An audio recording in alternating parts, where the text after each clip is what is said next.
এবং আমি কখনো চাই না যে আমার প্রফেশনাল সত্তা এবং আমার রাজনৈতিক সত্তা দুটো কোলাইড করুক একসঙ্গে। ঠিক আছে, হ্যাঁ হয়তো অনেকে এর আগেও হয়েছে, তখন আমি রাজনৈতিক রতে ছিলাম না, কিন্তু তবুও যখন অ্যাডমিনিস্ট্রেশনে কাউকে রিকোয়েস্ট করেছি যে এই জায়গাটা একটু লোকেশনটা বলে দিন, এটা সুবিধা হয় একটু হয়, তখন সেই কথাটা দেখেছেন।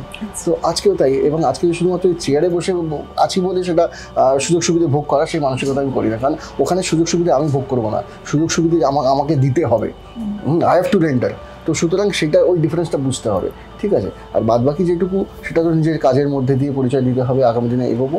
এবং হ্যাঁ, কিন্তু আবার বলছি যে 24/7 পলিটিশিয়ানটা হওয়াটা সম্ভব নয়, টু বি ভেরি অনেস্ট।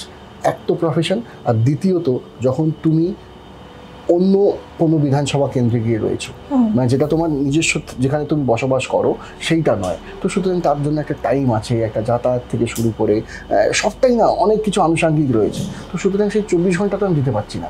হ্যাঁ, কিন্তু তার জন্য কি কোনো কাজ থেমে রয়েছে? না, কারণ তার জন্য আমি আমার প্রতিনিধি রেখেছি, তার জন্য এন্টায়ার টিম ওয়ার্ক রয়েছে, তার জন্য আমার অফিস সকাল 8টা থেকে রাত্রি 9টা অবধি খোলা। তো সুতরাং কোনো মানুষ সেইভাবে সেখান থেকে যে ফিরে যাচ্ছেন সেটাও নয়।